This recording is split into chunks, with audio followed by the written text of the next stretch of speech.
We are so grateful to have Meredith and Dani here in conversation with us today. Our moderator tonight, Dani Shapiro, is the author of the instant New York Times bestselling memoir, Inheritance. Her other books include memoirs Hourglass, Still Writing, Devotion, and Slow Motion, and 5 novels, including Black and White and Family History.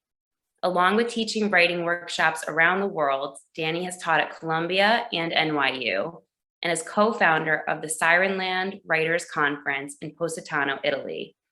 In February of 2019, Dani launched an original podcast, Family Secrets, in collaboration with iHeartMedia, an iTunes Top 10 podcast. She lives with her family in Litchfield County, Connecticut.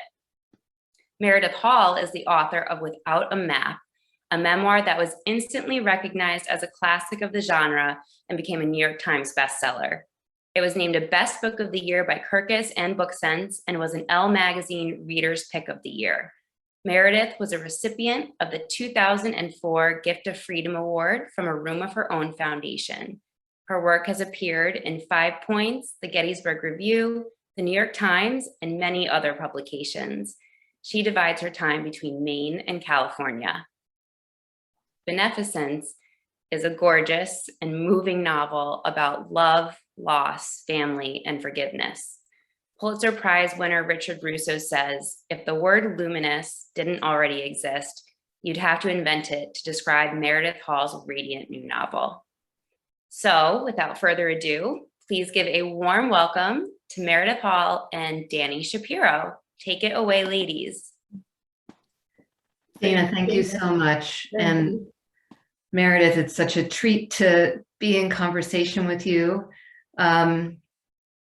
If Dana hadn't read Rick Russo's quote, I would have, because luminous is the perfect word to describe beneficence. We were just speaking before we all began about another event that I had done at RJ Julia as a conversation partner with the writer Carrie Arsenault. And at one point, we were asked to talk about like our favorite book that we had read recently. And Beneficence wasn't even out yet. And both Carrie and I, completely having not conferred about this, Carrie went running upstairs because she couldn't remember the title. She went running upstairs in her house to find it because she wanted to shout it out.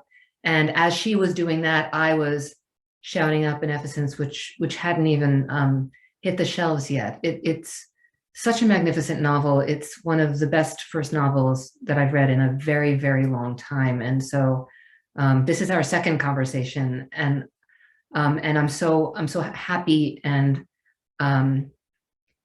really delighted to be here with you. So, you know, so much about the novel. I mean, like, to think about what distinguishes it is, of course, there is a, you know, sort of an extraordinary sweeping family story, the sweep, the cadence, the characters, but perhaps most of all, the voice. It's a book that one starts to read, and within the first sentences, I mean, I'll also say, I'm just at the risk of embarrassing you, but I'll say, your editor, who I don't know personally, sent me Beneficence in galley form with a handwritten letter, asking me if I would take a look at it to blurb. 99 times out of 100, I can't, right? I just can't. We're all so overwhelmed.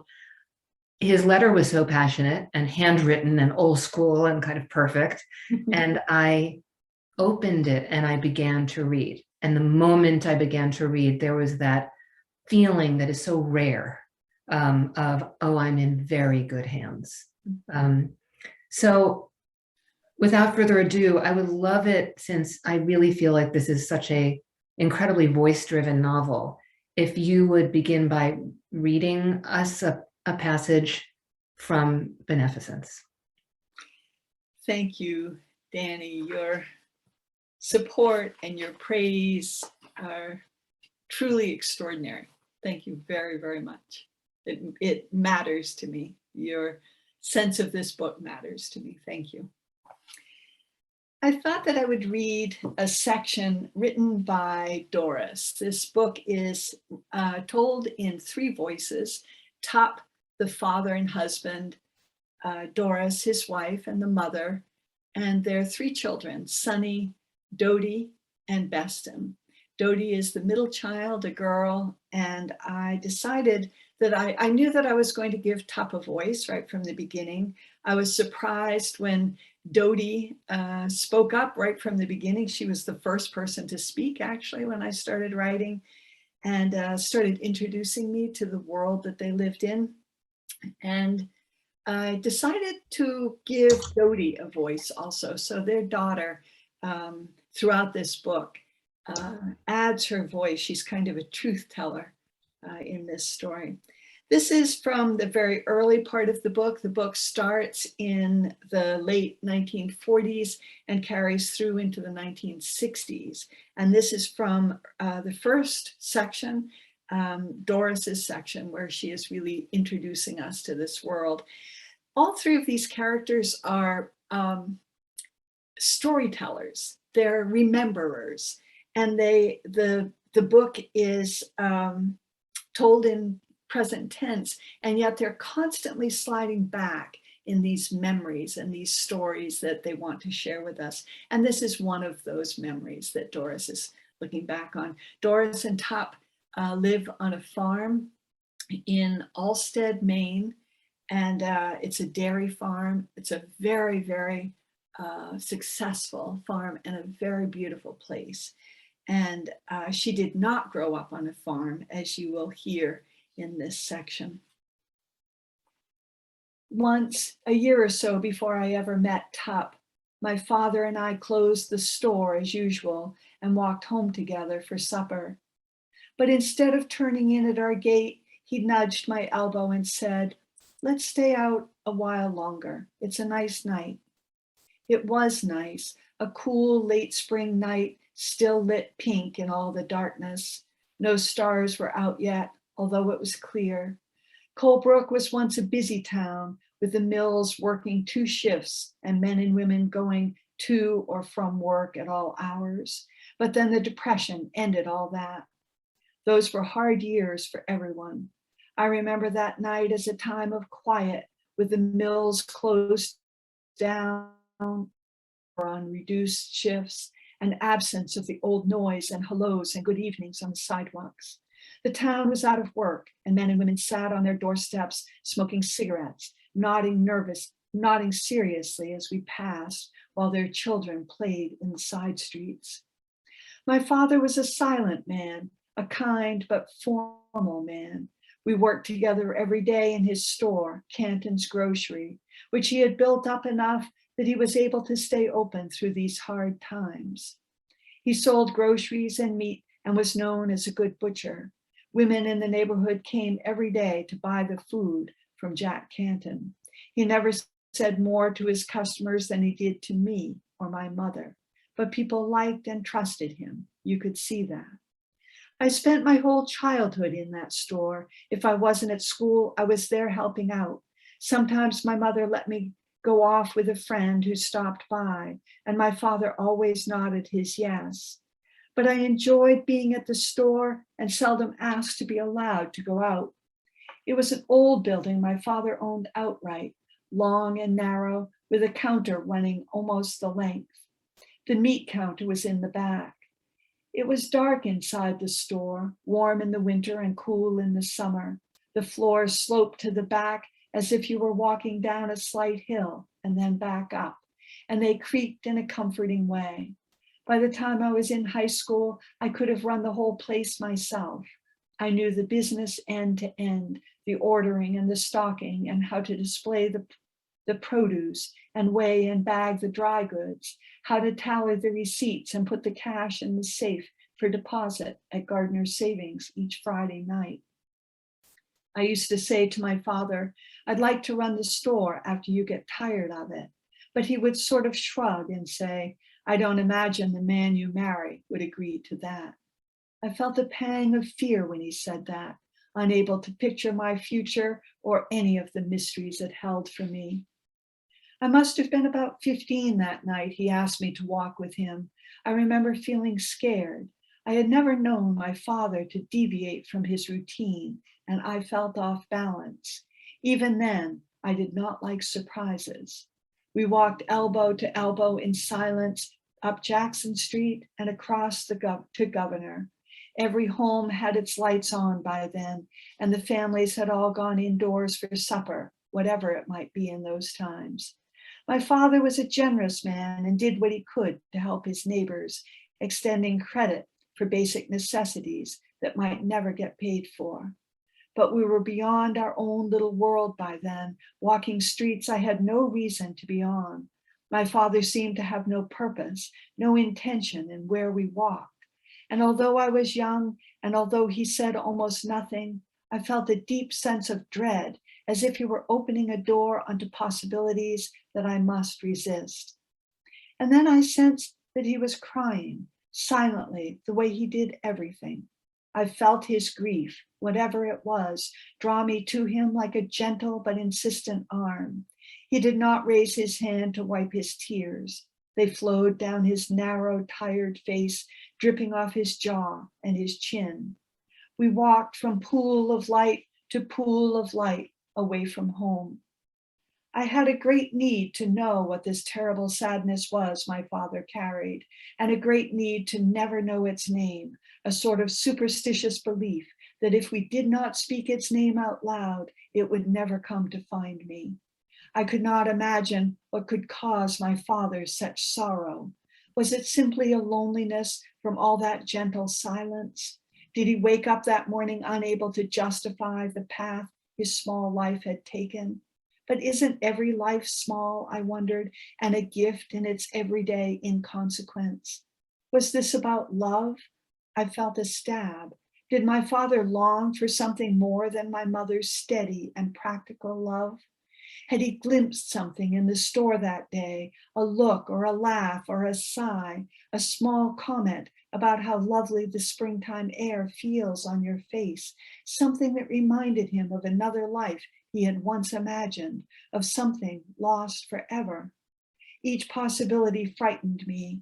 Why did he need me to walk beside him when he let this swelling current pass? Would I ever feel such an awful loneliness in my own life? He never changed his pace. When we got to the bottom of High Street, we turned together back toward home, where my mother waited for her husband and her daughter. The porch light was on, an inquiry into where we had been. My father took out his handkerchief and blew his nose, folded it carefully, and nodded for me to go ahead of him through the door to our family supper.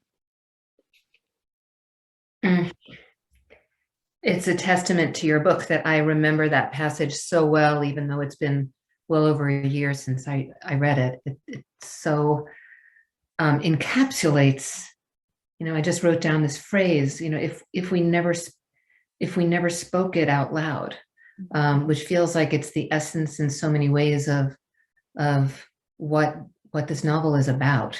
Yes. Secrets, the keeping of secrets, the unspoken, and what the unspoken does, how it works upon us. And I guess I would love to know from you, I'd love to talk a bit about the genesis. I imagine that some of the people who are with us are writers or are very interested in the process of writing. And I wonder, you said that Doris's was the first voice who began to speak. What did you know at that point? What did you know when you sat down, to embark? Were you embarking on a novel at that point, or did you hear Doris's voice first? No, I was. I wrote my memoir. It was my first book. I was already in my late 50s when I wrote my memoir. And I was shocked to find out that I was in the world a great deal with that memoir. There was a lot of conversation about it. I traveled around, and you know yourself that when we talk about memoir, we talk about the writing, but we also talk about the life. There it is. And that life of that girl, I talked about a lot. And so I made the decision finally that I wanted to move to fiction and not feel so exposed. So that was the easy decision. Then I needed to figure out what I was going to write. I am a great reader. I've read all my life. I taught narrative writing in fiction and nonfiction in the MFA program that I taught in for many years. So I had confidence in storytelling, and I thought, how hard can this be? I really muddled and muddled and muddled for a very, very long time, trying to figure out what I was doing and what I wanted to write about. I finally, probably 2 years after deciding that I was going to start a novel, my story came to me. I understood instantly from a brief comment that a neighbor made one day. I understood that I wanted to write a book about a man who experienced a great difficulty in his life. Something awful happened. And his response was selfish, self-absorbed, reckless. And I wanted to know how this man lived with himself. I wanted to understand how he explained the decisions that he made that caused harm, added harm to the people that he cared about. And so that's where I started. And I recognized in pretty quick order that this actually was my father. I was estranged from my father, and he had done a lot of harm. And I thought, this is going to be a way for me to enter that way of being in the world. How does a person justify this? So I had my story, and I was very excited about it. I needed something. I wanted to write about something that was morally complex. I didn't want an easy story. I didn't want to have any of the answers. I wanted to be learning every minute of the writing, and this was my story. So I sat down ready to go, and I was shocked to find out that somebody named Doris showed up that morning and started talking to me. And it turns out she was married to Top. And I understood, honestly, within 20 pages, that the man that I had imagined was not the man that I was writing at all. He hadn't even appeared on the page on his own. And I understood that I had it all wrong. And Doris really was the one who introduced me to this man. And she loved him intensely, trusted him, liked him, felt loved by him, felt safe in him. And then it became a story in which this man and this woman experienced together a terrible blow to their family. And so the story went from there. But that's where I started. I thought that I had a bad guy that I was going to write. Yeah, it was not Top. Maybe that guy will show up in another book, but that was not Top. it's so interesting how very different the process of writing memoir and the process of writing fiction are. And in memoir, as someone once said to me when I was struggling with my first one, because I had written novels prior and I was trying to write it as I would write a novel, and a friend of mine said to me, but you know what happened, right? And so the art of memoir is not about transcribing what happened. It's about uncovering the deeper meaning and what connects to what, and the undercurrents of what happened. Yes. Whereas with fiction, the world is so completely wide open to you when you sit down that, I'm so struck by, and I hope there are fiction writers listening, because I'm so struck by both, you're talking about that period of muddling, which is a necessary period, however long it takes. And then the porousness and the willingness to not insist upon, well, wait a minute, Doris, I don't know who you are. Shut up, Doris. I'm going to write this book about this other guy because that was my plan. Yes. And fiction gets ruined if we stick with our plans Yes. too much.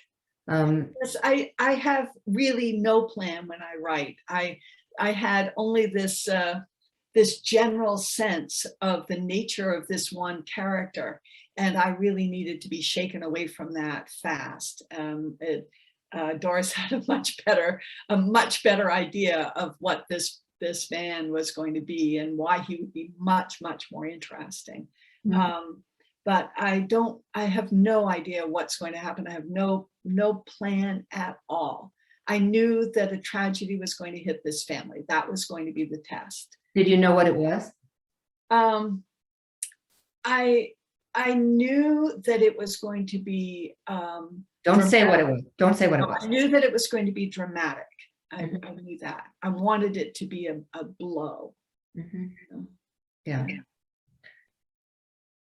That's so interesting too, because that sense of, I know that there's going to be something, and then writing your way toward it without necessarily apprehending it. It's such an act of faith in a certain way. Faith in what? Faith in the creative process, Yes. In the unconscious. Yes. To have its own coherence. Yes, I think you're right, Dani. And I think that, I think we speak about a faith in the imagination, but for me, the imagination is the unconscious. That is where it lies. That's what speaks when that exhilarating freedom that it just sweeps me into the writing, that I can do anything. I can write anything. But that is, I am certain, that is me talking still. This is not out of thin air. And I think that the roots, the sources of these stories and these people remains, I think, mostly unknown to us. I think we don't know where they live in us, but I do think they live in us. There's a kind of capturing of them that we do if we prowl around enough.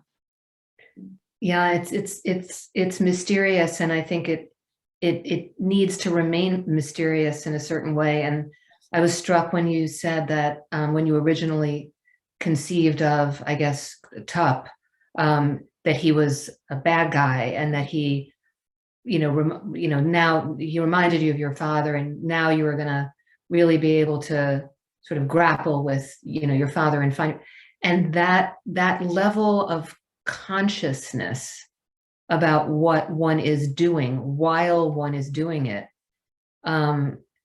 ends up being the thing that's kind of death to the creative process. Yes, absolutely. Yep. I honestly think that people ask me, do you write to an outline? And it's quite an astonishing question to me. I'm sure that there are wonderful fiction writers who do, but it seems, for me, it would wreck the fun. I know that.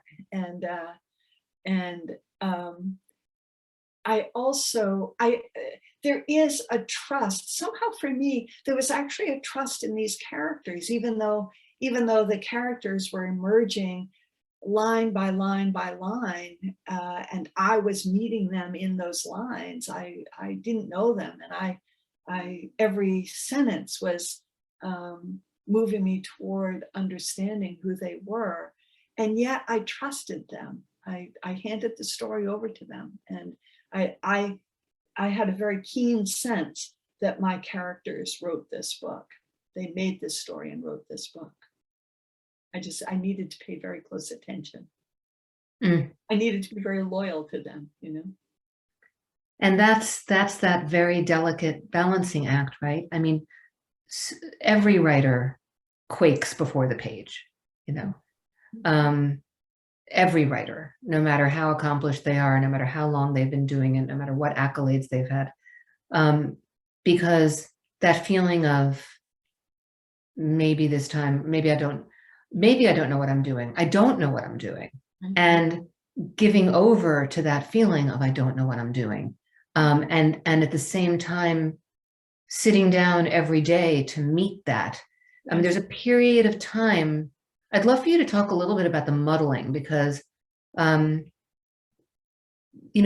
time between books. So Without a Map came out in 2007. Yeah. And I taught that book. I was teaching a course at the New School in the MFA program called The Literature of Autobiography. And it was a book that I taught and love to teach and continue to reference when I talk about memoir. And then, yes, as you described, you were kind of out on this public stage with this very, I know this feeling, this very exposing story that was written, in such darkness and privacy. The darkness, by which I mean, you're writing when you haven't published a book yet.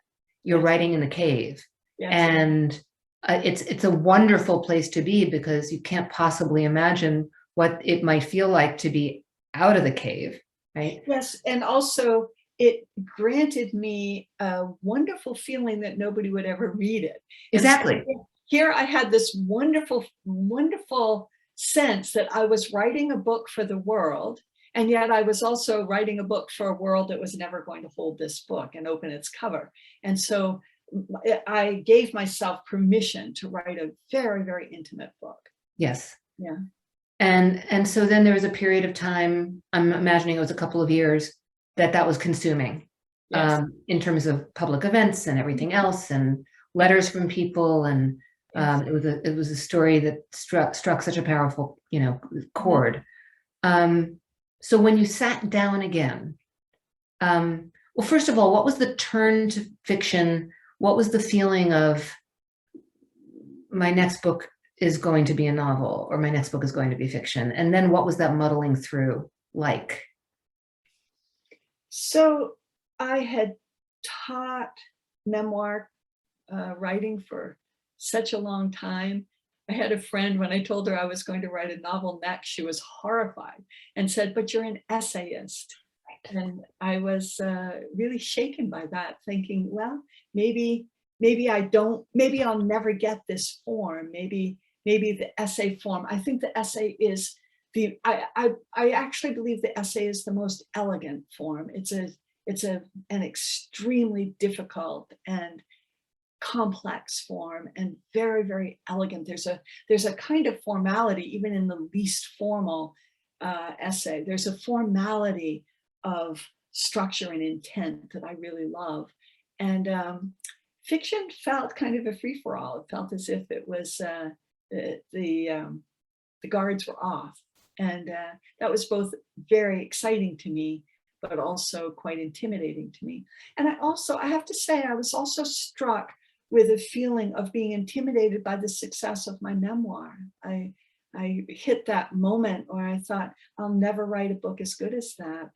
That's my one book. And I don't have a right to do this. I don't have the skill to do this. I don't have the intelligence to do this. So that was part of what had me spinning my wheels for a while. But when I finally committed to this, I am going to write a novel, I was very excited about it. I understood the freedom that it was going to allow me, and I was very enticed by that. And I have found that freedom to be really, this is not an exaggeration, it feels drug-like. When I am writing fiction, it feels intoxicating. It's just the most wonderful feeling.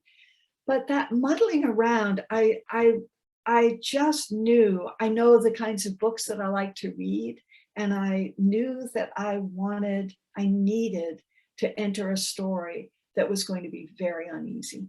I wanted that uneasiness. I wanted it for me. I wanted it for my readers.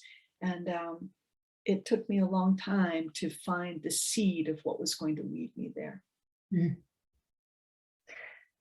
Have you thought much about, I imagine you have, the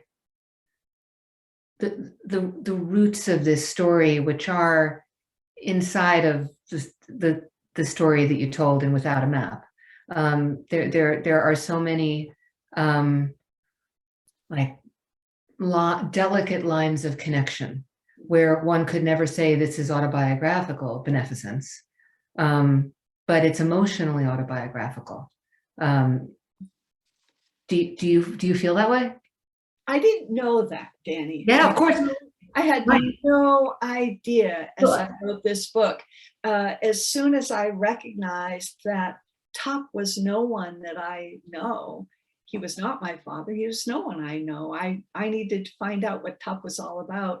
And that was a really joyful moment for me when I recognized that I was happiest being completely cut free from anything that I know. That was what I was after. I loved that. And so I wrote and I wrote, and this, the family, this book starts off, the first, I don't know, maybe quarter of it is really allows us to live on this very beautiful farm with this family and we're part of their daily routines, part of their work.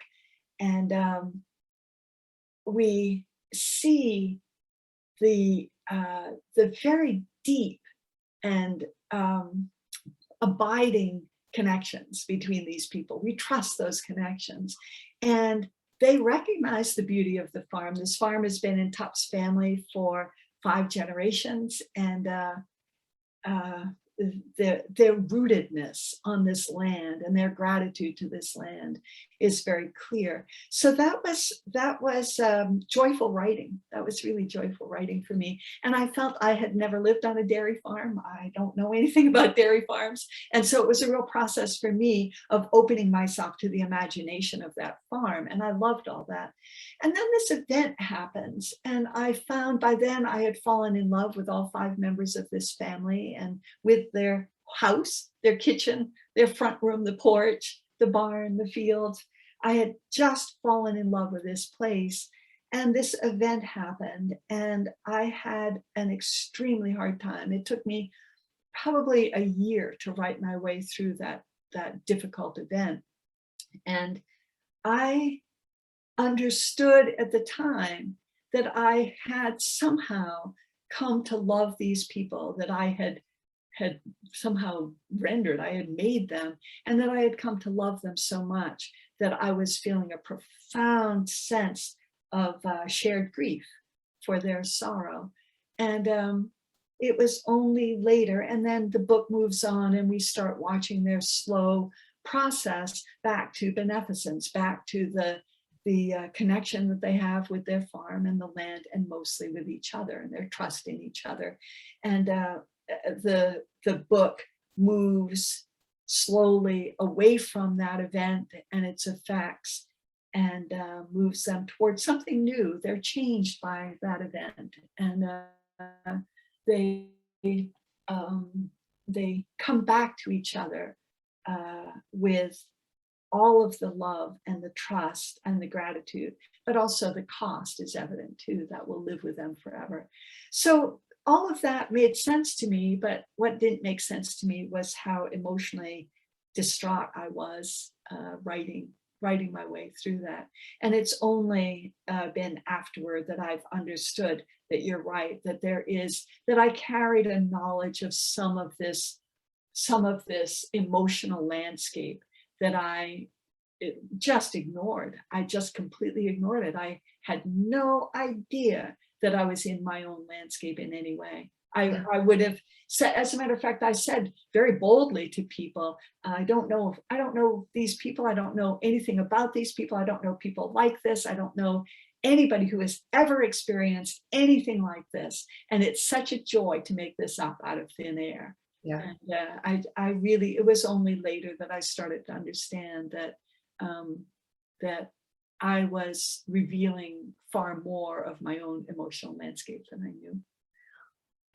That's why I asked you the question, because not in the classic, how is it autobiographical kind of question, which every novelist gets and comes to really not love.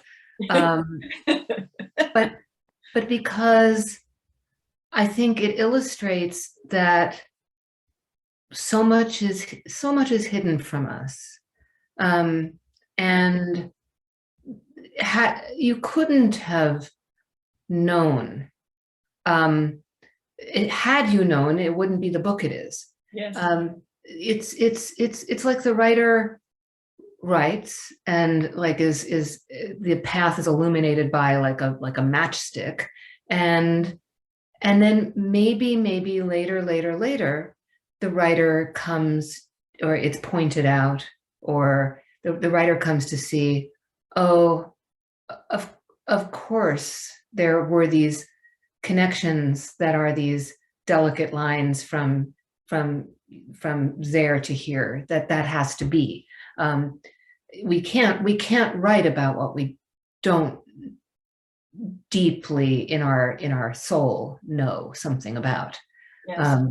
But that remains hidden from us. It's something that's that and for any writers who are listening, I think that feeling is generally presents itself as a feeling of like, I have no idea what I'm doing. But what it is, in fact, is that's the path. So I love that you didn't know, and you couldn't have known. Yes, and in fact, it was readers' questions when the book first came out. It was readers' questions that brought me to this thinking. And I remember feeling actually a kind of embarrassment, as if I had been caught out somehow at something. How could I have been so unaware? How could I have written this entire book and not have known this? And yet I think you're right. You know, had I had any sense whatsoever that I was tapping into my own experience, it would have failed. Mm-hmm. I think it would have failed. Yeah. So I think we've all seen fiction writing that is autobiography masked as fiction, Yes. and it is not successful. It's No. It can't work. No, I call that with students, I say, it's the difference between writing fiction and fictionalizing. Yes. If you're fictionalizing because you're afraid of what so-and-so is going to think, or of exposing yourself, or whatever the myriad of reasons are, it's not that it's even cheating. It's just that it's kind of there's a self-protection involved that doesn't allow a story to move from seed to flower. That's right. And I think that any protective armor that we would like to wear has to come off when we do this. It cannot be part of our process. We have to be stripped quite bare to make this work. So I think that when people fictionalize their lives, one of the things that I've observed is that we remember all the wrong things. We're actually remembering things that caught our attention, but those aren't the things that are important and that matter. And so we get it wrong, and readers know we've gotten it wrong. They may not know why, but they can sense that we're on the wrong. The telling of the story is wrong somehow. I love that, because really it's what's on the periphery. Yes. It's what we cannot look dead on at. Yes. And I think the periphery is where fiction happens in a certain way, where we have to grow quiet enough. Yes. to receive it, to register it. And I know that can sound like, oh, it's some kind of like magical thing. It's more, I think Colette described it as the art of waiting. Mm-hmm. Just waiting. And when you said before that there was a moment where you overheard something, or there was just this little click, right? It's like this little soft click of, oh, now I see. And even when you saw, you didn't know what would happen next, but there was that feeling of knowing. Yes. Which is irrefutable. It's like falling in love. You can't convince yourself of it. And if you've actually experienced it, it's like, oh, that's what it's supposed to feel like. And I think with fiction, that feeling of that's what it's supposed to feel like. It's supposed to feel like necessary, mm-hmm. right? And clear, not the path, but just the, oh, this. Yes, right. There's a kind of laying claim. The instant it arrives, you lay claim to it. It's right. I also think that there is, for me, that the act of writing fiction involves a kind of traveling to a very, very far away place. And I sense that I'm not of the now at all when I write. I am someplace so far away and so unknown. I'm in a territory. I like it. I like being there. I crave it and want to be back there each day. But it feels so far from the realities of my day and the realities of my memory, the realities of what I carry as a person. And it feels, there's a kind of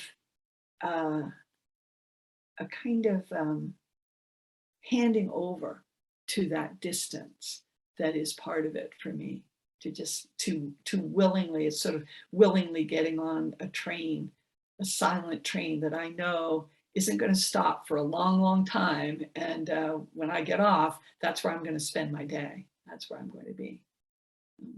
So in all, from the time that you began Beneficence and Doris started speaking, how many years did it take to get to what became the book?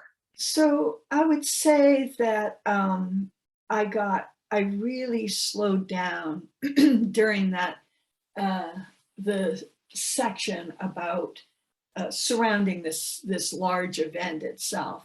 Things moved very slowly there, and then once I sensed that these people actually were returning to themselves in tiny glimmers. Excuse me.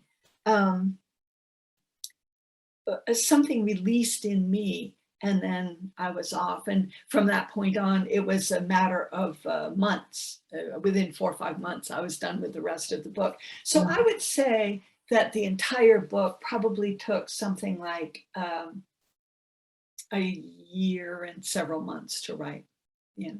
That's so interesting for many reasons. One is that, one could argue, I wouldn't, but one could argue that, well, you're in control. You're the one who's doing these things to them. You're the novelist. You get to decide.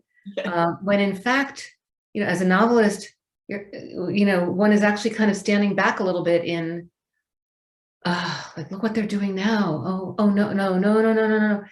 There's such a feeling of not being, you're not in charge of these people. They're sort of in charge of you. Yes. And it becomes, something that you're along for the ride with. Yes, that's exactly right, Dani. This was shocking to me, having written memoir. I used to joke with friends that I scolded these characters periodically, saying, can't you just do what I told you to do? Why can't you just behave? And it was quite an experience for me to discover the kind of integrity that these people had, and they had their lives to live, and they were entirely themselves. They were not me. They were not of me. They were not beholden to me. They were not responsible to me. And if I allowed them that, it really is a process of stepping out of the way and watching and listening. And it was an astonishing process as I discovered that. I honestly don't think there could be anything more thrilling and more gratifying than writing fiction if you are able to move into that place where it's almost as if you're a guest. It's almost as if you're a guest in that place. I love it. I love that. I think Dana's joining us. We do have some questions that have been coming in from our guests. Meredith, this question says, I know you mentioned your characters sort of presented themselves to you. How did you choose which 3 point of views you would write from, or did that just come to you as well? So I had imagined that Tup was going to tell this entire story. And when I sat down ready to write the first day, I felt quite certain about what I was doing. I knew, okay, I'm going to start. And Doris really literally showed up, and she had a name. And after Doris spoke, as Doris spoke, she introduced the family, and she introduced them to me. They had names, Tup and Beston and Sonny and Dodie. And I've never heard these names before. They're unusual names, and I liked them. That sounded great to me. And I knew then, right from the start then, that Doris and Tup would tell this story. But I don't like a kind of bifurcated story. I think that a two-sided story doesn't have balance, actually. Maybe it has too much balance. And I wanted to add a third voice. And I made the decision. Beston interested me, but he was a very, very little boy. And I didn't think he could add enough to this story. And so I settled on Dodie, and I'm glad I did. She turned out to be a truly remarkable girl and young woman. And it was an absolute honor to get to know her as she talked. It was wonderful. Can you talk a little bit about the time period this book is set in and how you chose that time period? Do you think the family might have done differently if it was set around a time closer to today where there's more community and support? Yes, I think this is an interesting question. I think this the idea that communities support its members really was almost antithetical to the life that a farm family would have found themselves in the 40s. Their community was kindly. They went to church each Sunday. The church was a source of stability and definition in their lives. But they lived far from town. They couldn't see any other farms, any other houses. They were extremely self-sufficient, and by choice, more self-sufficient than I think farm families needed to be. They liked each other so much. They depended on each other entirely. They defined themselves in terms of the totality of the family and the work they were doing on this farm. I think that Doris especially would have been helped in a time more like ours now. I think that women would have extended themselves to Doris, and it may very well have helped her make her way through the terrible grief that she experienced. Tup, I don't know. Tup. I think the head of a farm family in Maine now, I think still would function pretty much the way Tup did then. But I think that Doris would find herself in a different world now. Speaking of the farm, the description of the farm and the town of Alstead is so beautifully detailed in the book, which I agree. I could picture everything so perfectly. Are they based on a real Maine town? No, they are not. I have a general sense of the area of Maine this town would be in. This is just inland, just inside that kind of necklace along the coast of coastal communities, and not very far north. I pictured this someplace south of Augusta, or maybe in the Augusta area, but there is not a particular town or farm that this was modeled on. Okay. The town names are all made up, street names, all of that is just made up. I love it. I know we've talked a lot about process tonight. What's one piece of advice Meredith and Dani might give to their younger writer selves before they had published anything? That's a great question. No pressure. Yeah, that's a great question. Dani, you want to take that? Sure, I'll start. I mean, I have a very different trajectory from yours, Meredith. I started publishing really young, and my first novel was my MFA thesis. I was very, I had a lot to prove to myself and to the people around me, most notably my family, and that's how I felt. And so I was impatient, and I was fortunate in a sense that that first novel was easily published and came out, shortly after I graduated from my MFA program. But I wasn't ready. It wasn't ready. I wasn't ready. And one of the things that I would say to my younger self is what I say to students all the time, which is, this is a marathon. I really ended up having to kind of undo the publication of my first couple of books before and learn to write in public until I actually reached a place where my work was, I think, worthy. And I had to kind of do that. And there was good things about that, and I'm grateful to it in a lot of ways, because it did allow me to begin my life as a writer and start teaching. And but I think patience is what I would counsel my younger self. I might counsel myself at the beginning of my writing life that not to have been quite as patient and to have started younger. So I think in many ways it's been a great gift that I wrote my memoir when I was in my later 50s and this novel when I was in my late 60s. And I think that there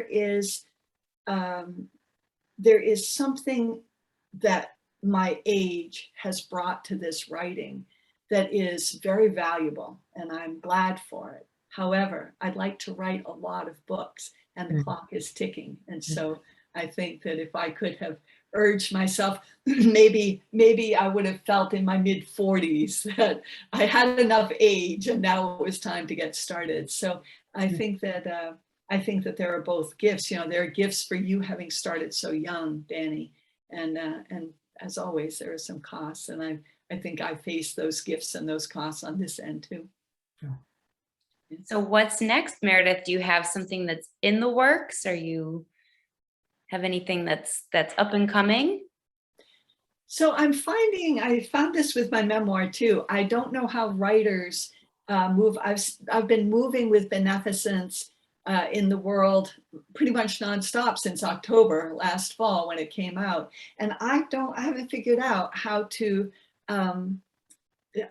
be apart from these people in this story. I'm still so much inside it that I haven't figured out how to leave it alone. I do think a great deal about what comes next, but they are very early questions about what I might like to delve into. I have that same feeling. Ideas come up and I feel disappointed in them because I know that I really am interested in difficult questions, and that's where I'd like to start.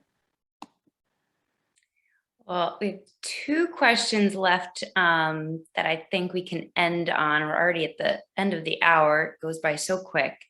For both Meredith and Dani, do you have a favorite or favorite authors, someone that's particularly inspired you both in your writing? What is on the nightstand? Well, I think I'd have to go over to my nightstand to look what's on my nightstand, because it keeps on changing. And it's also mostly books that are, well, I was going to say it's mostly books that are coming out, that I'm reading now, that are friends novels or essays or memoirs. I do always have a couple of books on my nightstand because I like to dip into them. And one is David Eagleman's very small, fascinating, idiosyncratic book called Sum, S-U-M. And another is, I always have a book by my friend Sylvia Boorstein, the great Buddhist teacher. I always have one of her books by my nightstand because I find them comforting at 3 o'clock in the morning. Yeah, that's great. my book stand shifts around a lot too. And I am also reading books for, because it's time to, for various reasons. I'm doing an event with Roxana Robinson, and I'm reading her Dawson's Fall this week, which is historical fiction based on her own family, which is very interesting in light of the conversation that we've had. And also I'm doing a podcast in a week or so with a woman who told me in an email that she had gone back to my memoir. And I write in my memoir about that 16-year-old girl on that beach before I got pregnant, reading Carson McCullers' The Heart is a Lonely Hunter. And she wanted to talk to me about it in this podcast. So I have gone back to my bookshelves, and you can see the state of this original Bantam Giant 35-cent paperback that was a book that I read when I was 16 years old on that beach. And I am going to go back and read it. And that's a strange revisiting, I will tell you. It's going to be curious. I often read W.G. Sebald. He fascinates me. I like writers who give me permission to do certain things, and Sebald often gives me permission to do things that I'm interested in. And I am just picking up The Emigrants, which I think is very. I envy you just reading it. Yeah. That's wonderful. I also want to add, because I was thinking about my nightstand and not looking around my office at what I'm in fact reading right now. Ruth Ozecki's new novel that just came out, I think last week, is brilliant. And it's called The Book of Form and Emptiness. And it's a glorious novel. And then in the nonfiction category, Rebecca Donner's book, All the Frequent Trouble of Our Days, is a biography of sorts of her great aunt who fought in the resistance in Nazi Germany, an American woman who fought in the resistance. And it's an extraordinary feat of biography and she plays with the genre a lot in ways that are really interesting. And to go back to what Meredith was saying, the whole idea of anything that you can read that gives you permission, where you see a writer on a total high wire act, Yes. Pulling it off. There's nothing more exhilarating. Yes, that's right. Yes. And all of these fantastic recommendations are being linked in the chat box on your Zoom screen, everyone. So I know a few of you were asking if you could have direct links. So they're right in there for you. One final question, Meredith, for our readers who have not read Beneficence yet. What do you hope they take away from the book once they're finished reading? So the title of this book is very interesting to me. While its working title, the whole time I worked on this book, the last name of this family is Centers, with an S, the Center family. And I just called it The Centers or The Center Place for all those months. And my wonderful, brilliant editor, Josh Bodwell, suggested, he was not happy with my working title, and he suggested along the way Beneficence. And I thought it was a very odd suggestion. It's a big word, and I really wasn't certain about its how it can speak for this book. But then when I said okay, and later as I was doing copy edits, I came across the word beneficence, and I was very surprised. And I read on and moved through the book, and I found the word beneficence again. And so I did a search. I used the word beneficence 4 times in this book. And I've come to feel that if there is something that I hope readers find in this book, it's a shared sense of faith in our goodness and in the power, it has become cliched, the power of our love for each other. I think we each carry beneficence, and I think we seek beneficence. I think it's a state of being that we want and that we seek. And we only find that in deep, trusting connection with other people. And it was beneficence that allowed this family to finally find its way back to each other and to their profound sense of gratitude for where and how they live together. So I think beneficence is what I hope people pick up. It's beautiful. I mean, everyone, if you've not gotten a chance yet, you need to pick up this book. It needs to accompany your bookshelf. Hold it, read it, love it, because it's just simply gorgeous.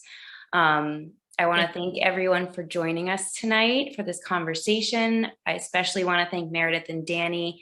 Thank you so much for being with us. It's been an honor to host you both. And Meredith, for such a beautiful and heartfelt book. Thank you for releasing Beneficence into the world. Beneficence is out now. It's available for purchase online, in store. RJ Julia, Bookhampton, and Wesleyan RJ Julia. Thanks everyone so much. Happy reading and have a wonderful night. Thank you. You Thank too. you, Dani. Good night. Good night. Take care.